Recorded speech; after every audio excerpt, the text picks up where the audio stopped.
오늘 들여다볼 이 기록은요, 겉보기엔 아주 깔끔하게 마무리된 하나의 역사적 사건입니다. 하지만 실오라기 하나를 딱 잡아당기는 순간 이 모든 이야기가 와르르 무너져 내리죠. 자, 역사는 승자의 기록이다. 바로 이 말이 백백교라는 희대의 사이비 종교가 어떻게 끝났는지를 이해해야 하는 핵심 열쇠입니다. 어쩌면 이건 정말 정교하게 기가 막히게 조작된 하나의 거짓말일 수도 있다는 거죠. 자, 이게 당시 모든 사람들이 그냥 받아들였던 공식적인 이야기입니다.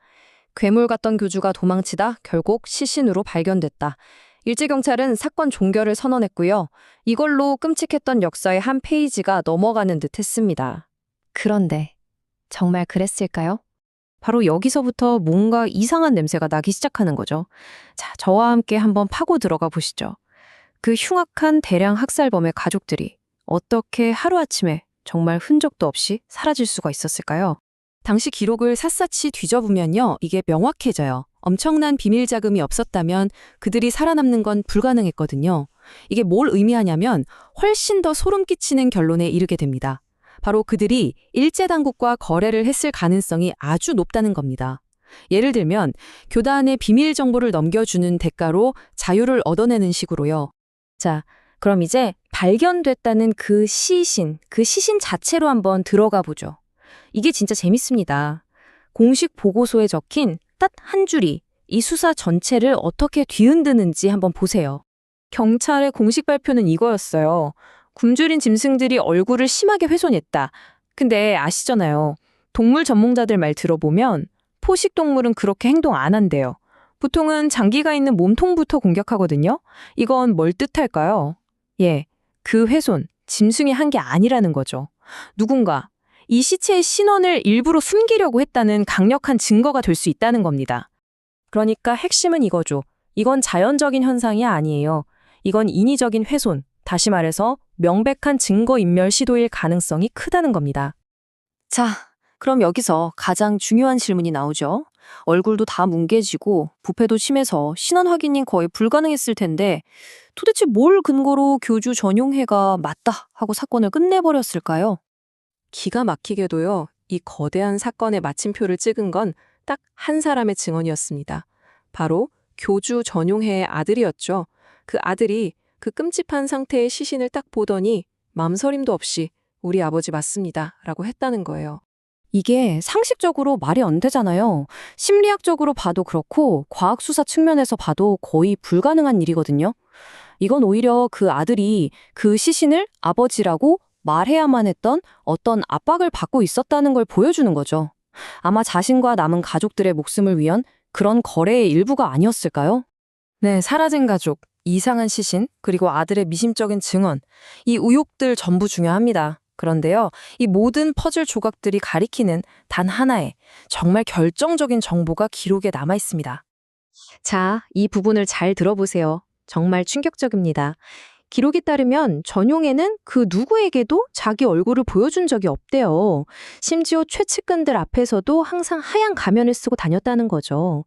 아니, 그러면 아들이라고 한들 아버지의 맨 얼굴을 본 적이 없을 수도 있는데 어떻게 그 훼손된 시신을 보고 단번에 아버지를 알아볼 수 있었을까요? 말이 안 되죠. 그래서 많은 자료들이 이걸 두고 기획된 엔딩이라고 분석하는 겁니다. 그러니까 적당한 시체 하나 갖다 놓고 아들을 협박해서 증언하게 만들고 사건이 빨리 끝나기만을 바라던 대중들의 심리를 이용해서 이 모든 걸 덮어버린 잘 짜인 연극이었다는 거죠. 자, 아무도 그의 얼굴을 모른다는 이 사실 하나가 판을 완전히 뒤집어 버립니다. 신원 확인 자체가 그냥 사기극이었다는 거잖아요. 그런데 말이죠. 딱 한 사람, 그의 맨 얼굴을 본 사람이 있었다는 기록이 나옵니다. 바로 이 백백교의 실체를 세상에 폭로했던 유곤용이라는 인물입니다. 전해지는 이야기에 따르면 이 사람이 전용해랑 직접 몸싸움을 벌이다가 그의 가면 벗은 얼굴을 봤다는 거예요. 그러니까 진짜 전용의 얼굴을 아는 유일한 사람이었던 거죠. 이 사람이 바로 열쇠를 쥔 인물이었던 겁니다. 그런데 바로 여기서 이 모든 걸 뒤엎는 정말 머리가 띵해지는 마지막 질문 하나가 던져집니다. 만약에 이 교단을 고발한 사람과 교단을 이끌던 교주가 사실은 같은 사람이었다면 어떨까요? 이 모든 게 시체 하나를 두고 벌인 단순한 은폐 공작이 아니라 한 사람이 다른 사람의 인생을 통째로 훔치기 위한 거대한 신분 세탁극의 서막이었다면요? 이 소름 끼치는 가설에 대한 이야기는 다음 편에서 계속 이어가도록 하겠습니다. 여러분, 1930년대 후반 일제강점기 시절에 그 어떤 경찰 전시회장을 한번 상상해 보시죠. 네, 전시회장요? 화려한 제복을 입은 순사들이 막 자랑스럽게 서 있고 그 중앙에는 아주 기괴한 전시물이 하나 놓여 있습니다. 투명한 유리병 그리고 그 안을 가득 채운 포르말린 용액. 벌써 좀 으스스한데요? 그죠? 근데 그 속에 둥둥 떠 있는 건 다름 아닌 사람의 잘린 머리입니다. 와, 진짜 끔찍하네요. 당시 일제경찰은 이 끔찍한 표본을 대중에게 공개하면서 이렇게 선언을 해요. 보라! 수백 명의 목숨을 앗아간 희대의 사이비살인마를 우리가 마침내 처단했다. 이것이 제국경찰의 위대한 승리다. 약간 이런 식으로요. 아주 끔찍하면서도 그 시각적으로 되게 강렬한 선전물이네요. 대중의 뇌리에 경찰의 유능함, 그리고 사건의 완벽한 종결을 아주 강제로 각인시키는 가장 확실한 방법이었을 겁니다. 맞습니다. 그런데 여러분, 만약에요. 그 유리병 속에 들어있는 머리가 이 끔찍한 연쇄살인과는 아무런 관련도 없는 그냥 산속을 헤매던 이름 모를 불쌍한 불황자의 것이었다면 어떨까요? 아, 완전 생판 남의 몰일일 수도 있다는 거군요. 네. 그리고 수백 명을 죽인 진짜 괴물은 죽기는커녕 막대한 돈다발을 생긴 채 바로 그 경찰들의 은밀한 에스코트를 받으면서 여유롭게 차를 마시고 있었다면요. 야, 그게 사실이라면 우리가 알고 있는 그 공식적인 역사 기록은 단순한 은폐 수준을 넘어선 거잖아요. 국가 권력이 직접 기획하고 주연까지 맡은 한편의 거대한 범죄 스릴러 영화가 되는 셈이죠. 자, 이 부분을 한번 파헤쳐 볼까요? 바로 이 지점이 오늘 우리가 심층적으로 탐구할 주제입니다. 한국 범죄 사상 가장 기형적이고 잔혹한 사건으로 기록된 백백교 사건. 기억하시죠? 네, 지난 시간에 저희가 아주 깊게 다뤘었죠. 일단 포장지 뒤에 아주 교묘하게 숨겨진 기획된 수사극의 실체를 해부해 볼 겁니다. 역사책에 인쇄된 사건 종결이라는 활자를 우리가 과연 어디까지 믿을 수 있는지 그 찝찝한 진흙탕 속으로 한번 깊숙이 들어가 보겠습니다. 우리가 보통 범죄서를 들여다볼 때 흔히 범인의 그 잔혹성에만 집중하기가 쉽잖아요. 그렇죠. 아무래도 자극적이니까요. 네. 하지만 사실 진짜 중요한 단서들은 그 사건이 어떻게 덮였는가 하는 그 종결 과정에 숨어 있는 경우가 되게 많아요. 특히 수사권을 쥔 자들이 사건을 서둘러 덮으려고 할 때 남기는 부자연스러운 흔적들은 아무리 시간이 지나도 완전히 지워지지가 않거든요. 맞아요. 그럼 그 가장 부자연스러운 흔적부터 바로 한번 짚어보죠. 수백 명의 신도를 잔혹하게 살해하고 재산을 갈취한 그 백백교 교단이 경찰의 습격으로 와해된 직후입니다. 네, 교주는 도망을 쳤고요. 네, 교주 전용에는 도망쳤고 남겨진 그의 가족들에 대한 그 공식 기록을 보면 참 황당한 문장이 하나 등장해요. 어떤 내용인가요? 가족들은 신분을 세탁하고 뿔뿔이 흩어져 연고가 없는 곳에서 은돈했다. 자, 여러분, 우리가 상식의 렌즈로 이 문장을 한번 들여다볼 필요가 있어요. 신분 세탁이라. 일제강점기 시절에 그것도 전국적인 공분을 사서 온 신문 일면을 장식한 그 희대의 살인마 가족이 아무런 자본도 없이 완벽하게 신분을 세탁하고 잠적한다. 이게 물리적으로 가능한 일인가요? 그게 단순히 좀 어렵다 수준이 아니라 당시 행정 시스템을 보면 아예 불가능한 일이에요. 아, 아예 불가능하다? 네. 현대 사회에서도 도망자가 신분을 바꾸고 잠적하려면 위조 여권이라던가 대포 통장, 은신처 마련 같은 막대한 자금이랑 브로커의 도움이 무조건 필요하잖아요. 당연하죠. 돈이 엄청 늘겠죠. 근데 1930년대 일제 강점기 상황을 대입해 보면 훨씬 더 통제가 촘촘합니다. 일제는 그 독립운동을 감시하려고 호적제도 하고 거주 이전의 자유를 진짜 철저하게 통제하고 감시망을 가동하고 있었거든요. 맞아요. 그 순사들이 동네마다 다 있었잖아요. 그렇죠. 낯선 외지인이 어느 날 갑자기 마을에 딱 나타나서 정착을 하려면 그 순사들의 눈을 피할 재간이 아예 없었어요. 게다가 제가 그 소스 자료를 보면서 제일 의아했던 건 자본의 부재예요. 백백교가 갈취한 그 어마어마한 금괴와 현금들, 그거 교단 무너지면서 이미 일제경찰한테 다 압수당한 상태였단 말이죠. 네, 공식적으로는 돈줄이 다 끊긴 거죠. 그러니까 돈줄이 완전히 말라버린 살인마의 가족들이 그 삼엄한 일제의 감시망을 뚫고 하루아침에 공기처럼 딱 증발했다. 이건 도망친 게 아닙니다. 누군가 뒷문을 싹 열어주고 안전가옥을 제공한 거죠. 네, 맞아요. 마치 그 영화에서 거대 마피아 조직의 핵심 증인이 검찰의 증인보호 프로그램에 딱 들어가는 거. 그거랑 완전 똑같은 그림 아닙니까? 증인보호 프로그램이라는 비유가 아주 정확하네요. 그리고 그 프로그램의 주체자는 당연히 당시 치안하고 행정을 다 장악하고 있던 일제 수사 당국일 수밖에 없죠. 경찰이 직접 빼돌렸다. 네. 가족들이 자본도 없이 호적을 세탁하고 숨어들었다는 그 논리적인 모순은요. 거꾸로 말해보면 누군가 그들에게 새로운 신분과 생활자금을 쥐어주었다는 뜻이니까요. 그럼 도대체 일제는 왜 그런 엄청난 호의를 베풀었을까요? 그냥 잡아들여서 광장에 세워놓고 대중의 분노를 잠재우는 희생양으로 삼는 게 식민 통치에는 훨씬 더 유리하지 않았을까요? 민심도 좀 달래고. 그게 겉으로 보이는 대중의 분노보다 보이지 않는 곳에 숨겨진 실익이 훨씬 비교도 안 되게 컸기 때문일 겁니다. 실익이요?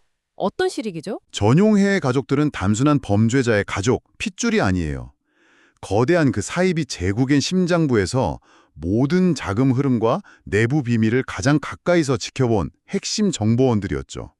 걸어다니는 비밀 장부네요. 그렇죠. 일제가 경찰력을 동원해서 압수한 그 재산은 빙산의 일각이었을 확률이 아주 높습니다.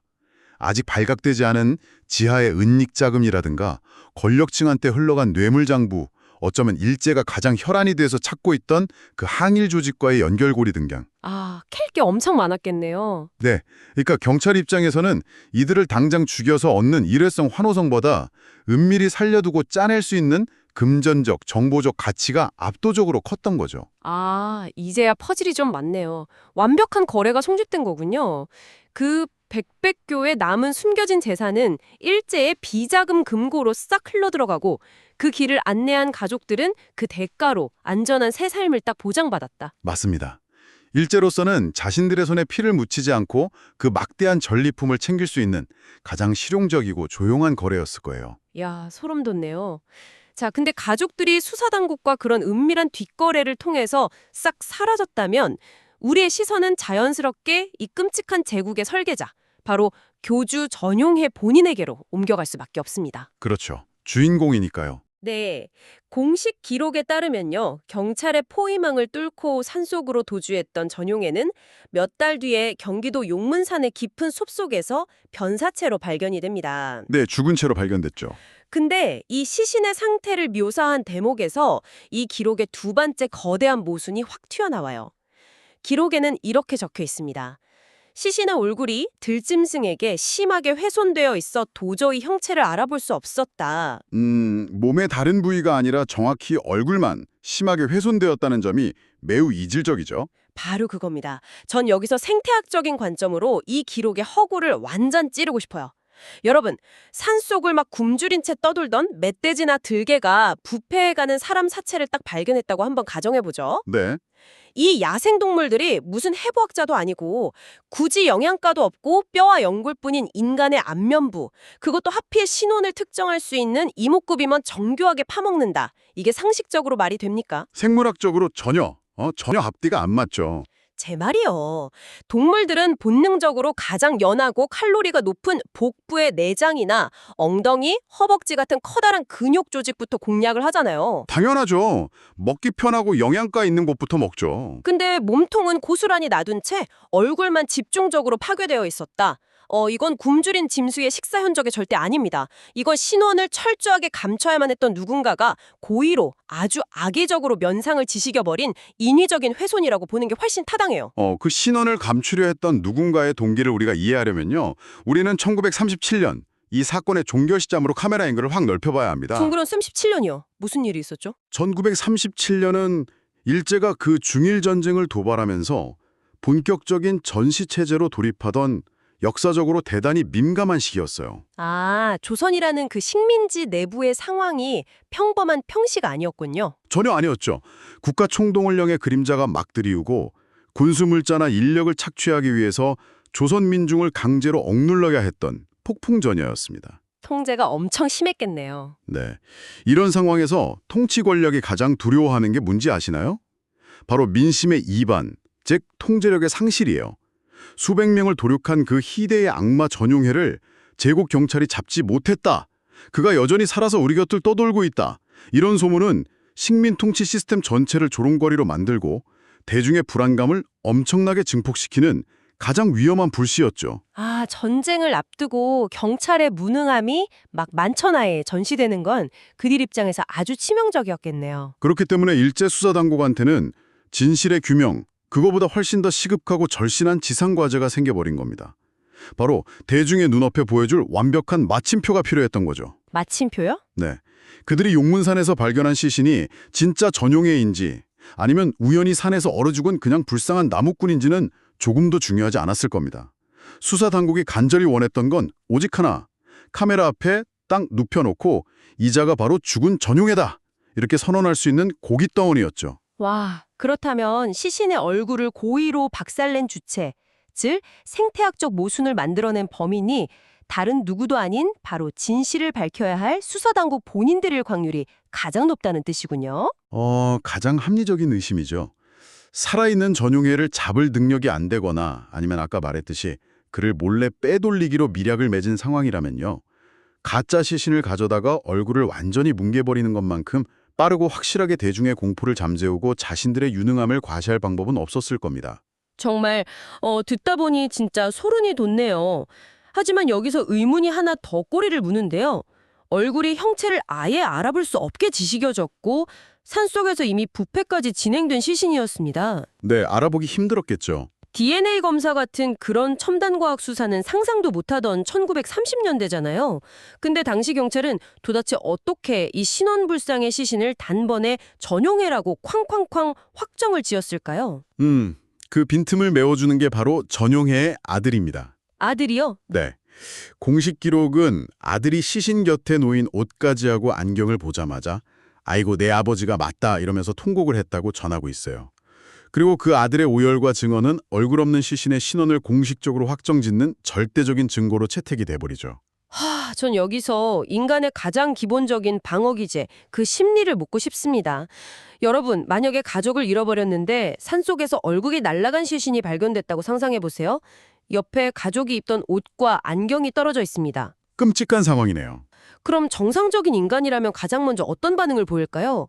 아, 우리 아빠다 하고 체념하는 게 아니라 아니야, 이건 우리 아빠일 리 없어. 얼굴이 안 보이잖아. 누군가 아빠 옷을 이 시신에 억지로 입혀놓은 걸 거야. 이렇게 끝까지 의심하고 부정하는 게 혈육의 본성 아닙니까? 그렇죠. 인정하고 싶지 않죠. 유료품이야 뭐 지나가는 개도 물어다 놓을 수 있는 건데 어떻게 그 끔찍한 시신을 보자마자 단 한 치의 의심도 없이 확신을 하고 오열을 합니까? 아주 날카로운 심리적 접근이네요. 말씀하신 대로 현대의 법의학적 상식, 아니 그냥 인간의 상식으로는 도저히 납득할 수 없는 전개죠. 하지만 방금 전에도 제가 언급했듯이 우리는 지금 1937년 일제강점기의 억압적인 사법 시스템 안으로 들어가서 생각해야 합니다. 아, 억압적인 시스템? 네. 당신은 진실이란 걸 과학이 증명하는 게 아니라 칼을 쥔 순사가 윽박질러서 만들어내던 시대였어요. 전용의 아들 전인호의 입장에서 이 산속의 대면식을 한번 상상해 보시죠. 여기서 우리는 두 가지 매우 폭력적이고 충격적인 시나리오랑 마주하게 됩니다. 어떤 시나리오들인가요? 첫 번째는요. 아들이 이 시신이 반드시 내 아버지여야만 하는 극단적인 공포의 상황에 몰려 있었을 가능성입니다. 협박을 당했다는 거군요. 네. 연쇄살인마의 가족으로서 그동안 받았을 혹독한 고문이나 취조, 그리고 세상의 돌팔매질을 떠올려 보세요. 그 지옥 같은 일상에서 유일하게 벗어날 방법은 수사당국이 딱 원하는 답을 들려주는 것뿐이었을 겁니다. 일제가 시신을 가리키면서 아마 이렇게 속삭였겠죠. 네가 여기서 이자가 내 아버지가 맞다고 눈물 한 방울 딱 흘려주면 이 지긋지긋한 사건은 바로 종결되고 너희 가족은 뿔뿔이 흩어져서 조용히 살게 해주겠다. 아, 처음에 우리가 분석했던 첫 번째 퍼즐, 그 자본 없는 가족들의 신분 세탁과 잠적, 그게 바로 이 산속에서의 거짓 증언, 즉 악마의 거래에 대한 보상으로 주어졌다. 와, 모든 톱니바퀴가 완벽하게 딱딱 맞물려 돌아가죠. 진짜 그러네요. 그리고 두 번째 시나리오는 여기서 한 걸음 더 나아간 건데요. 훨씬 더 연극적인 가능성입니다. 시신 앞에서 오열했던 그 아들조차 진짜 가족이 아닐 수 있다는 겁니다. 네, 잠깐만요. 오열하던 아들도 경찰이 섭외한 배우였다고요? 당시 일제 경찰 조직은 정보원들, 즉 밀정들을 완전 수족처럼 부렸어요. 사건을 서둘러서 덮어야 하는데 만약에 진짜 가족이 협조하지 않거나 아예 도망을 쳤다. 그럼 답이 없잖아요. 경찰 입장에서는 자신들의 정보망에 있는 그냥 앞잡이 하나 데려다 놓고 너 전용의 아들 역할 좀 해라. 배역을 줘서 울게 만들면 그만입니다. 대중과 언론에는 유가족이 유류품을 보고 직접 아버지를 확인했다. 이 텍스트 한 줄만 딱 보도되면 사건은 깔끔하게 종결되니까요. 와, 완전 대국민 사기극이네요. 결국 이 산속의 신원 확인 과정은 진실 규명이 아니라 제국 경찰의 치안 유지 능력을 홍보하기 위해서 철저히 각본대로 움직인 한편의 수사 연극이었을 확률이 아주 농후합니다. 시신도 누군가의 가짜, 유류품도 조작, 오열하는 아들조차 경찰의 통제 아래에 있는 연기자. 처음부터 끝까지 마침표를 찍기 위해 만들어진 거대한 세트장이었네요. 네, 영화 세트장 같은 거죠. 근데 이 이야기를 듣다 보니까 가장 근본적인 의문이 하나 딱 생깁니다. 아무리 권력이 조작을 하려 해도 이 세상에 전용해의 진짜 얼굴을 뚜렷하게 아는 제3의 목격자가 단 한 명이라도 있었다면 이렇게 허술한 연극은 금방 들통나지 않았을까요? 들통날 위험이 있죠. 누군가 불쑥 나타나서 야, 경찰이 조작했다. 체형이나 골격이 전용이랑 전혀 다르잖아. 이렇게 폭로할 수도 있잖아요. 바로 그 질문이요. 이 거대한 범죄극을 완성하는 가장 핵심적인 열쇠입니다. 왜 경찰이 이렇게 대담한 조작극을 벌일 수 있었는가? 그건 바로 전용해라는 인물이 설계해놓은 아주 기괴한 생태계 때문이었어요. 아, 맞아요. 제가 소수재료 읽으면서 진짜 육성으로 헛웃음을 터뜨린 부분이 바로 거깁니다. 네, 좀 어이없는 기록이죠. 자료에 따르면요, 전용해는 살아생전에 아주 극단적일 만큼 병적인 신비주의를 고수했어요. 교주로서 수많은 신도들 앞에 나설 때는 항상 얼굴을 하얀 천이나 무슨 귀괴한 가면으로 꽁꽁 가리고 나타났죠. 얼굴을 아예 안 보여준 거네요? 네, 심지어 낮에도 빛이 전혀 들어오지 않는 캄캄한 밀실에 막 숨어 지냈고 끔찍하게도 그에게 지속적인 성착취를 당하면서 수발을 들었던 피해자들, 그 시녀들조차 불을 끄고 완전 어둠 속에서만 생활해야 했대요. 그러니까 교주의 실물 얼굴을 제대로 본 사람이 세상에 단 한 명도 없었다는 겁니다. 치밀하게 계산된 은폐 전략이었죠.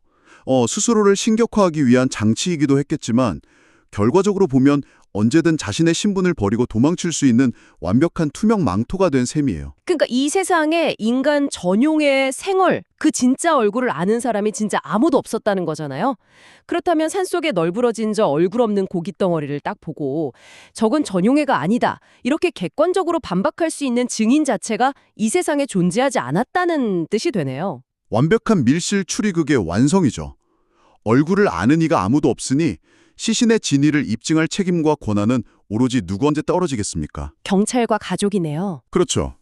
바로 일제의 완벽한 통제 아래 놓여있던 가족, 그리고 마음만 먹으면 얼마든지 조작해서 가져다 놓을 수 있는 안경과 옷까지 이것들에만 독점적으로 의존하게 된 겁니다. 진실을 파헤칠 외부의 개입이 원천적으로 딱 차단된, 그야말로 완벽한 범죄에 닫힌 고리가 형성된 거죠. 그렇다면 우리의 모든 그 합리적인 의심들을 하나로 딱 엮어볼 때 결론은 아주 섬뜩한 방향을 가리킵니다. 진짜 전용해는 그 산속에서 비참하게 들짐승한테 파먹히면서 죽은 게 아니라 수백 명의 목숨값으로 모은 막대한 금괴와 현금을 챙겨서 일제의 묵인 아래 조선을 떠나 안전한 곳으로 밀항했다. 네, 도망친 거죠. 누군가의 훼손된 시신을 자신의 대역으로 딱 던져둔 채 유유히 사라졌다는 거네요. 정황상 그쪽으로 무게가 아주 크게 실리죠. 그런데 이 비극이 더욱 끔찍한 이유는요. 사건을 조작한 일제경찰이 그 가짜일지도 모르는 시신을 가지고 아주 엽기적인 만행을 저질렀다는 사실 때문입니다. 오프닝에서 저희가 잠깐 상상했던 그 끔찍한 전시물 이야기군요. 머리통 표본이요? 네, 맞습니다. 일제경찰은 그 신원미상에 훼손된 시신에서 머리를 잘라내요. 그리고 방부제인 포르말린 병에 담아서 보관했습니다. 그리고 그것을 이른바 범죄형 두뇌 표본이라는 아주 귀괴한 명목으로 대중에게 막 전시를 했죠. 도대체 무슨 생각으로 그런 미친 짓을 한 걸까요? 단순히 희대의 흉악범을 박제해서 본보기를 보여주겠다 이런 의도치고는 수위가 너무 과격한데요? 이건 단순한 수사기관의 전리품이 아닙니다. 철저하게 기획된 아주 정치적이고 우생학적인 선전도구였어요.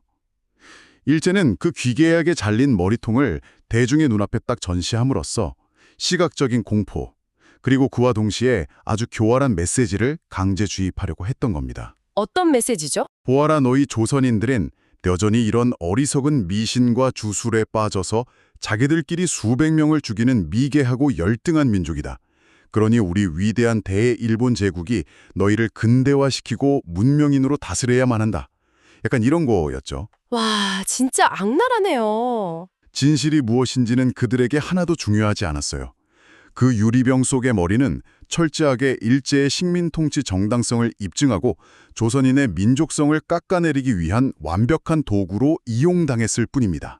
여러분, 오늘 우리가 해부해보니 백백교 세권의 두 번째 파트는요, 단순히 과거의 끔찍한 범죄 스릴러가 아닙니다. 네, 그 이상의 의미가 있죠. 우리가 무의식적으로 진실이란 믿고 있는 그 공식 기록이라는 것이 당시 수사권을 쥐고 있던 권력의 편의와 입맛에 따라서 얼마나 정교하게 기획되고 편집되고 심지어 완벽한 세트장 위에서 연출될 수 있는지를 보여주는 섬뜩한 경고장이죠. 우리가 활자로 인쇄된 역사적 마침표를 그저 액면 그대로 받아들이지 않고 그 이면의 메커니즘을 끈질기게 의심해봐야 하는 이유가 바로 여기에 있습니다.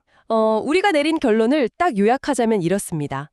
백백교 사건의 공식적인 결말은 정의의 구현이나 진실 규명과는 거리가 아주 멀었어요. 전시 상환을 앞두고 치안 안정이 절실하게 필요했던 일제 수사 당국, 그리고 살아남기 위해 기꺼이 침묵과 거짓을 선택해야 했던 가족들. 이 둘의 이해관계가 정확히 맞아떨어져서 탄생한 거대하고 끔찍한 기획된 엔딩이었던 셈이죠. 자, 그런데 여러분, 여기서 우리의 뇌를 완전히 정지시키는 아주 충격적인 반전이 하나 남아 있습니다. 방금 전 우리는 분명히 신비주의에 빠진 전용해의 얼굴을 제대로 본 사람은 세상에 아무도 없었다. 그래서 이 거대한 대역극이 가능했다. 이렇게 논리를 전개했었죠. 네, 완벽한 밀실이라고 했죠. 하지만 이 백백교의 방대한 공식 기록을 정말 샅샅이 뒤져보면 이 완벽한 가설에 치명적인 균열을 내는 인물이 딱 한 명 등장합니다. 맞습니다. 모두가 눈을 가리고 어둠 속에 숨어 있을 때 유일하게 그 가면 속의 교주와 직접 대면했고 심지어 피 튀기는 난투구까지 벌였다고 주장하는 단 한 명의 생존자이자 목격자죠. 누군가요? 바로 백백교의 끔찍한 만행을 세상에 최초로 고발했던 청년 유골룡입니다. 생각할수록 소름이 돋습니다. 아무도 실물을 모르는 환영 같은 교주, 그리고 그 교주의 진짜 얼굴을 유일하게 확인했다고 주장하는 단 한 명의 고발자. 이 지독한 모순 앞에서 우리는 도저히 피할 수 없는 아주 파격적이고 등골이 서늘해지는 가설 하나를 상상해 볼 수밖에 없어요. 네, 정말 엄청난 가설이죠. 만약에 말이죠, 여러분. 백백교라는 이 거대한 악의 제국을 무너뜨린 정의로운 고발자 유골룡이 사실은 도망칠 구실을 찾고 있던 전용해 그 본인이었다면 어떨까요? 아, 자기가 자기를 고발했다? 네. 아니면 전용해가 유유히 국경을 넘을 수 있도록 완벽한 영웅의 탈을 쓰고 수사당국을 농락한 고도의 대역 배우였다면? 혹은 더 나아가서요. 전용해라는 개인 자체가 애초에 실존 인물이 아니라 식민지 민중의 그 막대한 자본을 착취하기 위해서 일제 수많은 정보원과 밀정들이 가면 뒤에서 번갈아가며 연기했던 거대한 역할극의 캐릭터에 불과했다면 어떨까요? 와, 역할극이요? 네. 그렇다면 유골룡의 고발마저도 이 거대한 무대 위에서 예정된 퇴장을 위해 기획된 마지막 막간극이 되는 셈이죠. 와, 그 가설이 만약에 사실이라면 이건 단순한 사이비우 범죄를 넘어서 한 국가의 권력과 사법 시스템 전체가 동원된 역사상 가장 기만적인 자작극이자 신분 탈취극이 됩니다. 과연 영웅의 탈을 쓴 악마였을까요? 아니면 일제의 거대한 체스판 위에서 움직이던 작은 체스말이었을까요? 정말 끝을 알 수 없는 미스터리네요. 이 숨막히는 비밀의 실체는 다음 심층 탐구 백백교 미스터리 파트 3에서 낱낱이 해부해 보겠습니다. 과연 진실의 얼굴은 누구의 표정을 짓고 있을지 여러분도 한번 상상해 보시기 바랍니다.